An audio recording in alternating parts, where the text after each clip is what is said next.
ॐ भूर्भुवस्वः तत्सवितुर्वरेण्यं भर्गो देवस्य धीमहि धियो यो नः प्रचोदयात्। ॐ भूर्भुवस्वः तत्सवितुर्वरेण्यं भर्गो देवस्य धीमहि धियो यो नः प्रचोदयात्। ॐ भूर्भुवस्वः तत्सवितुर्वरेण्यं भर्गो देवस्य धीमहि धियो यो नः प्रचोदयात्। Thank you, sir. I'm stage.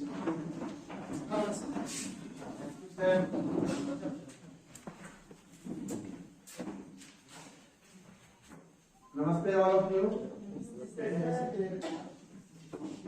Before going to start my session, I wish you Happy New Year. My topic is protection of child rights. This is a budding topic. जैसा कि हम जानते हैं, बच्चे किसी भी देश का निर्माता होते हैं और ऐसा कहा भी गया है कि बच्चे गीली मिट्टी के समान होते हैं, कि बच्चे को जिस रूप में ढाला जाए उसी रूप में बच्चे ढल जाते हैं। और बच्चे को ढलने में सबसे पहले तो परिवार का एक प्रमुख रोल होता है। कहा ही गया है कि माता जो होती है सबसे पहली गुरु होती है और पिता दूसरा और तीसरा आचार्य।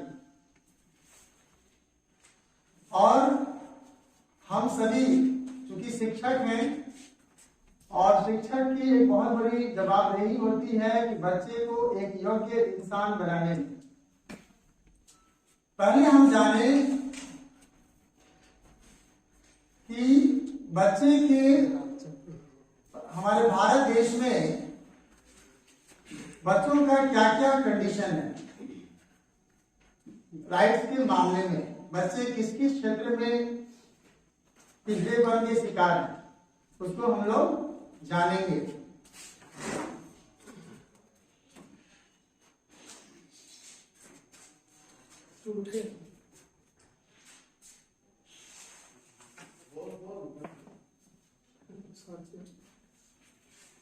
इंट्रोडक्शन है, children are the future of a country, but as we all know that the children are the most vulnerable. Vulnerable इसलिए कि बच्चे बहुत मासूम होते हैं। बच्चों को ये पता नहीं रहता क्या अच्छा है क्या बुरा, तो उसको एक अधिकार दिलाने के लिए यह जरूरी है कि हम उन्हें तरह तरह से हम उन्हें शिक्षित करें। जिस तरह हम लोग चाहते हैं कि हमें राइट्स मिले, राइट्स पाकर हम आगे बढ़ें, उसी तरह बच्चों का भी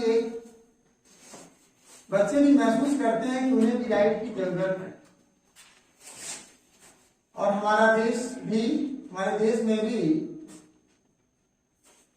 ह्यूमन राइट्स में बच्चे का भी राइट शामिल है, जिसे हम फंडामेंटल राइट्स कहते हैं।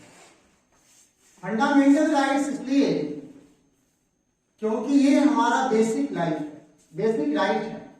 Without it no one can achieve their goals.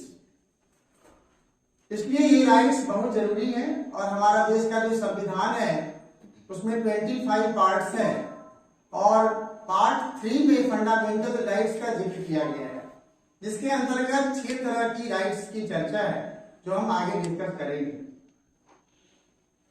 In India 440 million are children, that means 40%, but status of the children in India is not well. बच्चों की हालत अच्छी नहीं है। ये बहुत बड़ी सोचनीय विषय है हम सभी के लिए। It is important to consider their rights and value their dignity. हम सभी का परम कर्तव्य बनता है कि बच्चे को डिग्निटी के साथ रहने का एक मौका दें। Constitutional provisions, laws, policies and programs addressing them. समय समय पर हमारी भारत सरकार बच्चों के लिए कई तरह का राइट्स का चर्चा करती रहती है, इम्प्लीमेंट करती रहती है।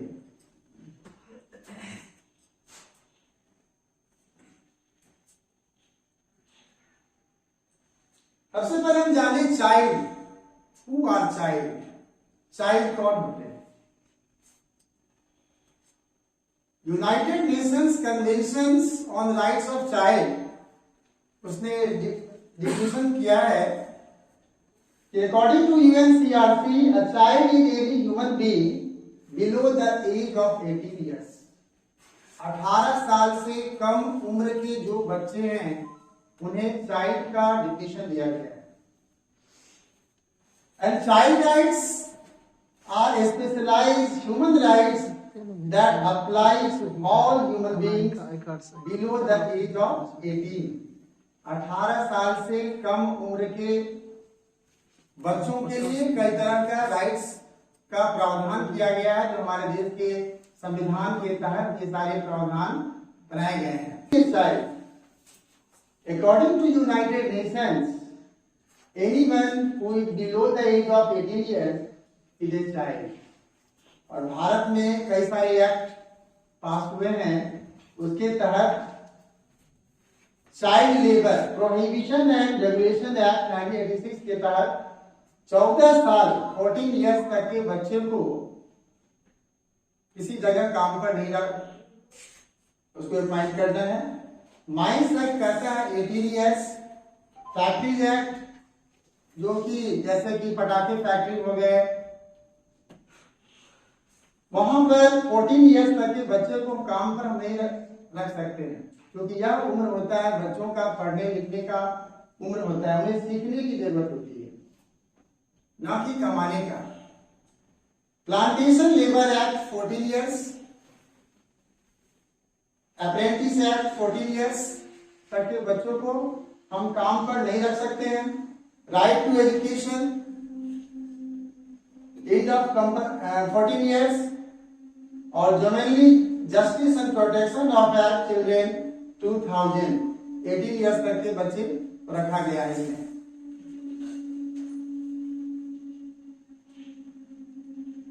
What is a right? Democracy के लिए राइट्स बहुत ही इंपॉर्टेंट चीज है। Rights and responsibilities both are linked to each other. Rights होता क्या है? सिंपली हम बोले अधिकार, लेकिन rights are claims of a person और फेलो बीइंग्स और फ्रॉम द गवर्नमेंट और द सोसाइटी। समाज के द्वारा बनाया गया वह सारी नियम जो व्यक्ति को आगे बढ़ने में हेल्प करे उसे हम राइट्स कहते हैं। बिना अगर हम राइट की बात करते हैं तो रिस्पॉन्सिबिलिटी भी होनी चाहिए। जैसे कोई बच्चा, ऐसे बच्चे आते हैं पढ़ने के लिए, तो ये उनका राइट है, माता पिता उनको शिक्षित कर रहे हैं। बच्चों का भी ये कर्तव्य बनता है कि हम अच्छे ढंग से पढ़ाई करें, रिस्पॉन्सिबिलिटी वो लें, तभी जाकर वो एक अच्छा इंसान बन सकते हैं, सब कुछ हासिल कर सकते हैं। यहां भी मैं लिखा है what is a right? Rights emerge from needs. जब तक नीड्स नहीं होगी तब तक राइट्स नहीं होगी। And desires. However, the most basic needs are referred to as rights. जो सबसे ज्यादा नीड्स है उसी को हम बोलेंगे राइट्स, कि उसके अगर वो चीज हमें प्राप्त नहीं होगा तो हम आगे नहीं बढ़ सकते। वो चीज बहुत जरूरी है जीवन के लिए। Without fulfilment of the basic needs a child's normal development cannot take place. Rights are considered as fair and just for a person to have. Rights and responsibilities go together. Needs are not linked to responsibilities. Rights have a framework of rules and laws. In case of needs, one cannot seek legal action. These are the definitions of rights.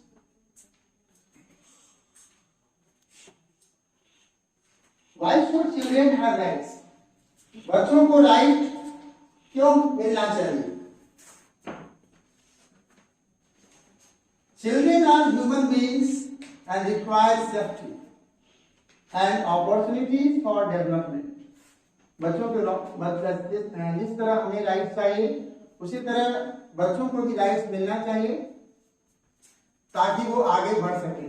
जो उनका M है उस M में वो success हो सके। Personality formation takes place during early childhood. Therefore, child-friendly services and nurturance are of utmost importance. Children they need much more care and help than grown-ups to do. Being young in age, they cannot participate in politics or judicial system despite contributing to the society's progress. During early years, they are dependent on adults and therefore need extra protection and appropriate guidance. इसलिए हमारे देश की जो सरकार है उसने बच्चों को वोटिंग का राइट नहीं दिया। बच्चों को हमारा देश में यूनिवर्सल हेल्थ फ्रेंचाइज के तहत 18 इयर्स और एवर जिनका उम्र है उन्हें भी वोटिंग का अधिकार नहीं दिया गया है, क्योंकि उस एज में बच्चे समझदार हो जाते हैं कि उन्हें क्या अच्छा है क्या बुरा ये सब समझदारी आ जाती है उन्हें, जिसे हम पॉलिटिकल राइट्स कहते हैं।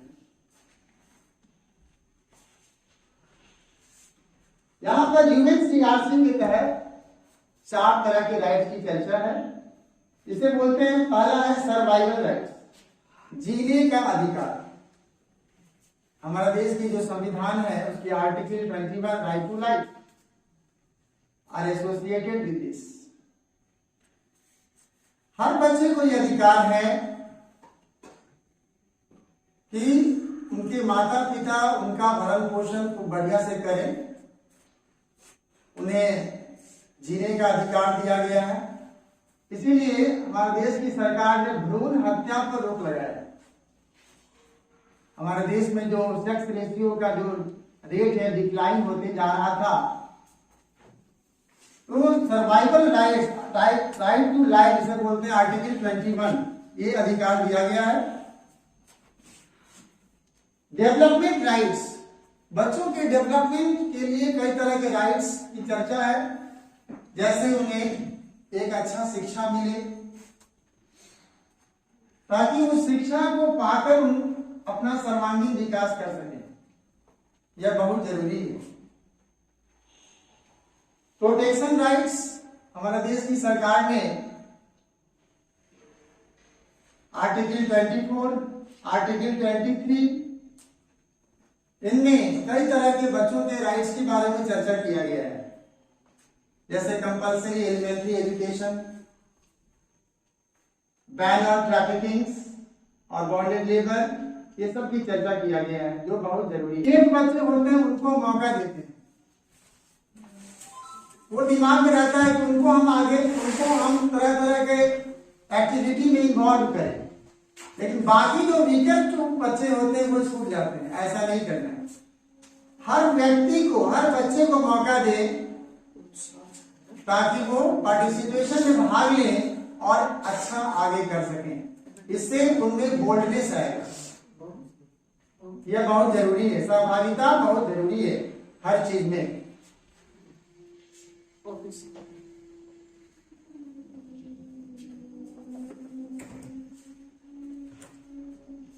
अब हम देखें भारत के बारे में, status of children in India.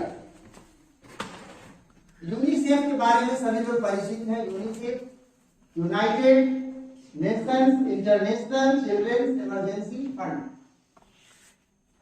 उसने एक रिपोर्ट जारी की है भारत के बारे में, ये तो पूरा वर्ल्ड के बारे में ऊपर में जो दिया गया line, over 1 billion children have been denied their childhood worldwide. लगभग 1 बिलियन बच्चे जो हैं, जो उनको राइट्स मिलना चाहिए वो राइट नहीं मिल पा रहा है, जिससे वो आगे नहीं बढ़ रहे हैं। About 63% of children in India go without food. बहुत सारे बच्चे क्रॉनिक हंगर के शिकार हैं, जिसके कारण कई सारी बीमारियां उनमें हैं।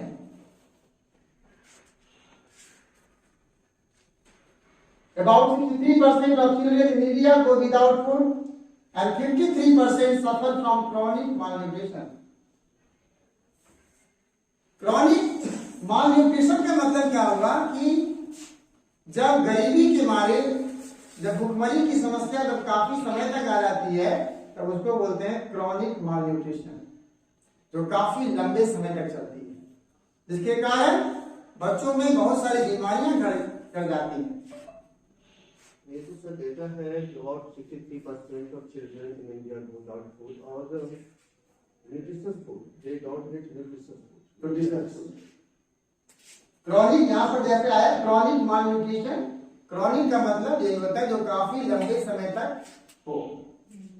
27 million are severely underweight and 33 million have never been to school. 33 million जो है वो स्कूल नहीं जाते, और 40% ऐसे बच्चे हैं जो बीच में ही क्या करते हैं, पढ़ाई को ब्रेक कर देते हैं, बहुत सारी परिस्थितियों के कारण। National drop out rate at the elementary level is over 40%। 2011 का जो डाटा वो बताता है around 25 to 30 million children in India spend their lives on the streets in a poisonous environment। लगभग 25 से 30 मिलियन बच्चे जो हैं वो पॉइजनस एनवायरनमेंट में रहने को मजबूर हो जाते हैं। ये बहुत बड़ी सोचनीय विषय है बच्चों के लिए।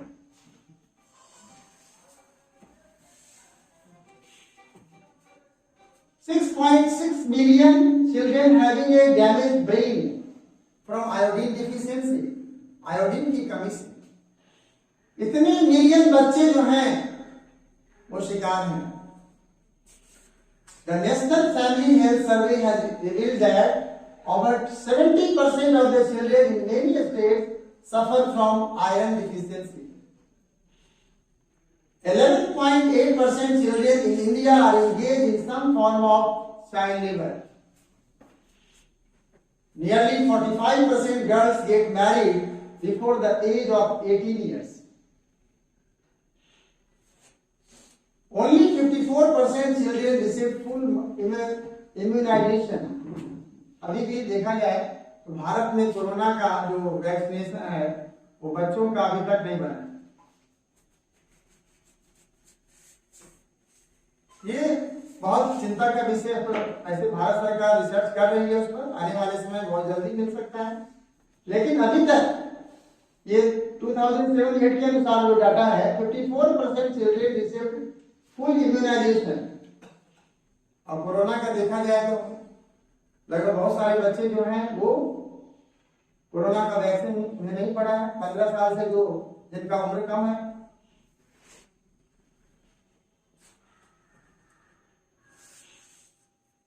Fundamental rights article such as 14 article 14 to 18 हमारा देश का जो संविधान है उसके तहत एक राइट्स है, राइट टू इक्वलिटी, समानता का अधिकार, जिसमें 5 तरह की बातों की चर्चा है जो आर्टिकल 14 से आर्टिकल 14 से 18 तक बताया गया है। इसमें आर्टिकल 14 जो है वो है राइट टू इक्वलिटी, कानून के समझ सभी बराबर है, वो बच्चा ही क्यों ना हो। There is no discrimination on the basis of colour, place of birth, race, equal opportunity to all in every field, ban on untouchability, जो आर्टिकल 14 बताता है राइट टू इक्वलिटी के तहत। उसी तरह आर्टिकल 15 है there is no discrimination, equal opportunity to all. 21 right to life, 21A right to education, 23 ban on trafficking and article 14 compulsory elementary education. And directive principles of state policy, directive principles of state policy जो हमारे देश की संविधान की एक प्रमुख विशेषता है, इसे लिया गया है आयरलैंड के संविधान से।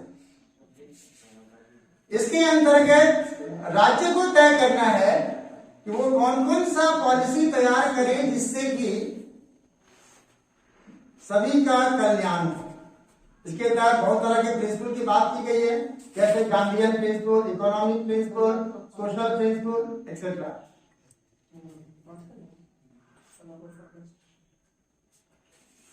अब आइए आगे हम देखते हैं कि बच्चों के अधिकार को लेकर किस किस तरह के नियम बनाए गए।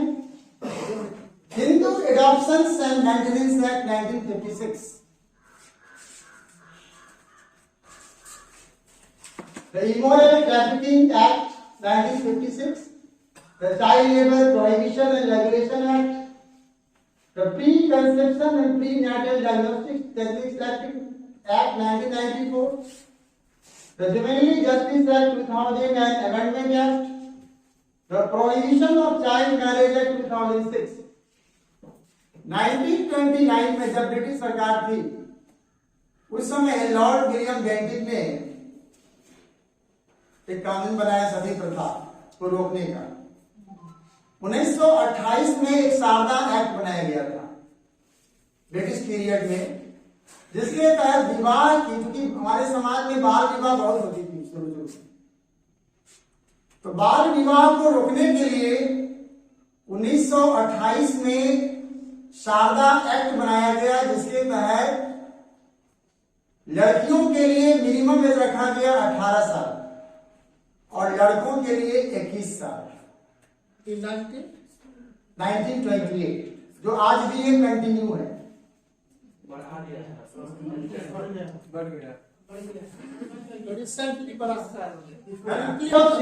Free and compulsory education act 2009, right to education, and protection of children from sexual offences act 2012, इसको पॉस्को बोलते हैं।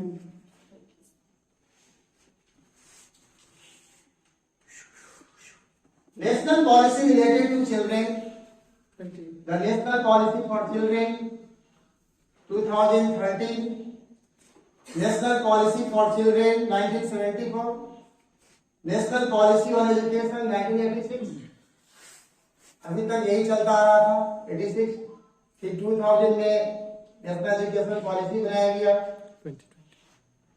National policy on child labour 1987, national nutrition policy 1993, national health policy 2002, national charter for children 2003, national plan of action 2005।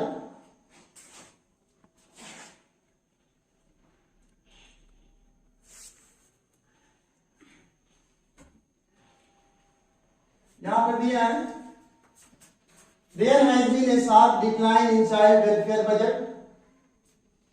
सर्व शिक्षा अभियान, सर्व शिक्षा अभियान लागू हुआ 2010 में। Sir, सर्व शिक्षा अभियान 2010 दिल्ली।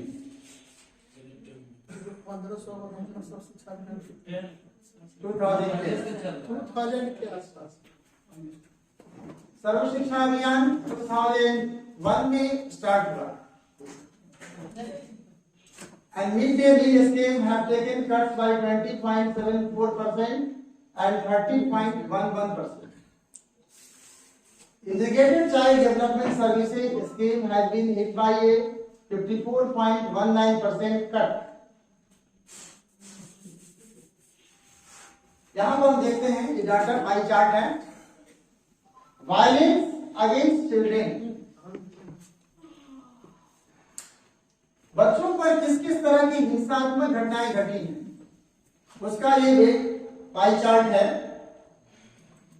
जैसे kidnapping की बात करें एंड अबडक्शन 46.20%, रेप का घटना आजकल बहुत बढ़ रहा है 21.50%, इन्फेंटिसाइड, पहले क्या होता था लड़कियां जब जन्म लेती थी तो उसको लोग मार दिया करते थे, या अल्ट्रासाउंड पहले बहुत होता था, लेकिन अब इस पर रोक लग गई है। तो अगर देखा जाए infanticide and feticide 0.60%, murder 4.40%, other crimes to 24.30%, and population of minor girls 2.60%.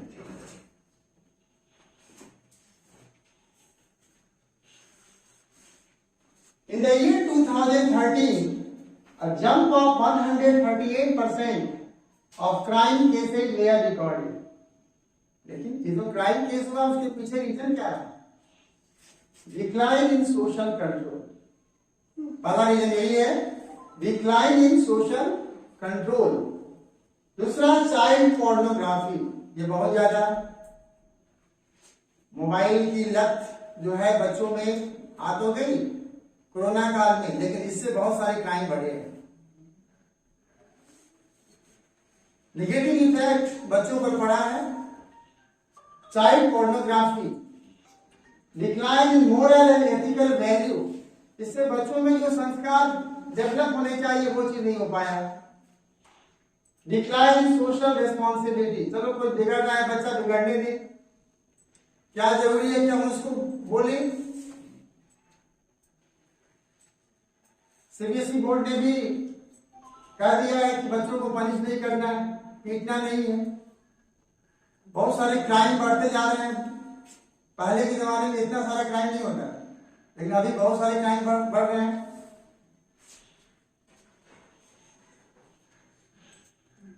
यहां पर देखें कि वर्ल्ड का मैप है, children's rights worldwide and in India 2015। अगर हम देखें यूरोपियन कंट्री की बात करें, नॉर्थ अमेरिकन और यूरोप के कुछ पार्ट, उसकी हालत बहुत अच्छी है। यूरोप जो है एक ऐसा कंट्री है जो काफी डेवलप्ड है। सेटिस्फैक्टरी सिचुएशन दिखाया गया है। नोटिसेबल प्रॉब्लम, सबसे ज्यादा भारत का देखिए, सबसे ज्यादा भारत का जो डिफिकल्ट सिचुएशन है बच्चों का चाइल्ड राइट्स में, वेरी सीरियस सिचुएशन है अफ्रीका का। अफ्रीका की हालत बहुत खराब है।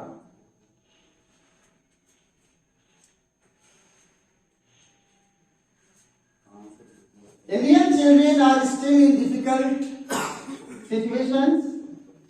Conducive environment can be created with efforts from every stakeholder. Budget allocations for children is continuously declining and it should be increased. Awareness program can be conducted at all levels. Efforts needed to inculcate ethical value. Effective implementation is the need of the hour. These are the suggestions. A visible shift from an approach of charity. अब जैसे अपने school में भी, क्योंकि हमारा school trust के द्वारा संचालित है, तो बहुत सारे लोग जो हैं, कुछ लोग डोनेट करते हैं। तो डोनेट करने से जो बच्चे वीकर सेक्शंस के हैं उनको कुछ मदद मिल जाती है, तो ये होना चाहिए। A visible shift from an approach of charity to that of rendering justice to children by guaranteeing their rights. जैसे 25% जो सीट है बीपीएल वालों को मिल जाती है, ये बहुत अच्छी बात है। An effective implementation, groundswell of support, fair environment, alarming concern as children are being misused. Our social responsibility to take care of the children and protect their rights. हम सभी की जवाबदेही बनती है कि हम बच्चों में एक अच्छे संस्कार डेवलप करें, उनके राइट्स की सुरक्षा हो। If all the nations take it seriously, India would be a safer place for the children. अगर हम सभी के प्रयास से अगर कुछ स्टेप लिया जाए तो बच्चे किसी भी तरह के शोषण के शिकार नहीं होंगे।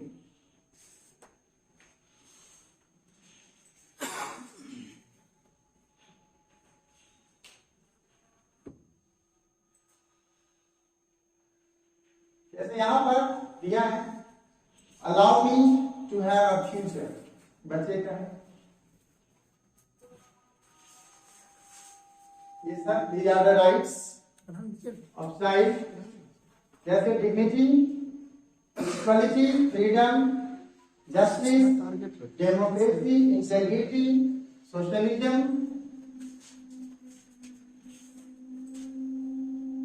यहां पर बनाया है stop child marriage, welcome to school. ये बताइए ये कौन है? Identify this personality. Kailash Satyarthi. Economics.